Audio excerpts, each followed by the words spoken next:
Hello everyone, News 8 Meteorologist Leanne Byer here, and today we're here to discuss full foliage, why exactly the leaves change color, and maybe even a few random leaf facts. So we're getting into the end of the summer, it's late August, people are thinking about going back to school, and some of us have actually seen even a little bit of some early fall foliage starting to peak, or not to peak, to change, excuse me. But let's talk about the science behind it all and why exactly leaves do change colors. So with the cooler weather on the way, the tree's chlorophyll breaks down, and that's actually the color green in the leaves. So sometimes how we see, in the springtime they're starting to bloom and they start to turn green. The sun's energy actually is what creates the chlorophyll, hence why during the summer months, which is when Western New York has the most amount of sunny days, is when we start to see the best or the fullest trees, we could say. So when the chlorophyll starts to break down, it leaves the other chemicals that cause color changes.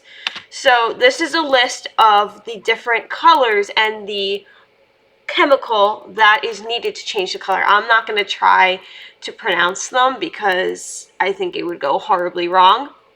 But that's kind of an indication of that. And so sometimes some of the other chemicals are actually inside the leaf or on the leaf in some extent. But when that chlorophyll starts to break down, that's when we start to see the other colors start to appear.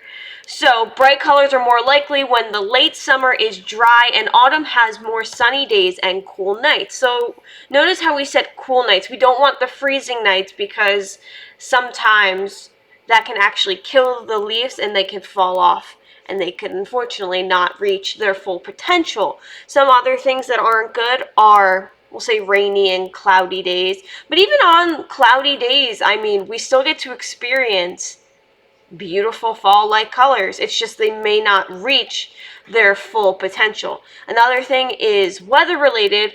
Wind and rain, unfortunately, can cause the leaves to detach from the tree and fall before, again, reaching their full potential. So let's talk about some random leaf stats. I like doing these sometimes because I actually learned something new.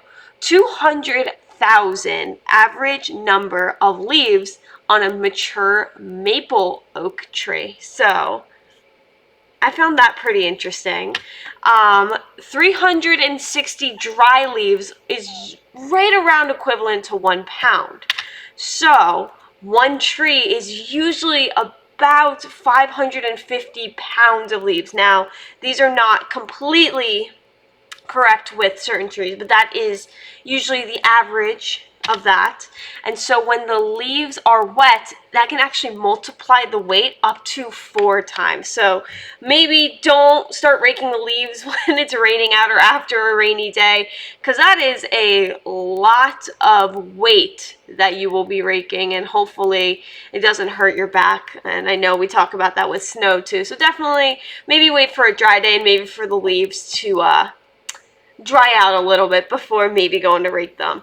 That's all I have for you guys today. Again, if you always have a question or you want something answered, you can always email me, or feel free to submit a comment, at rochesterfirst.com. You can find me on social media. Anyway, if you always have a question, I'm always happy to answer it. But for now, I will see you guys next weekend.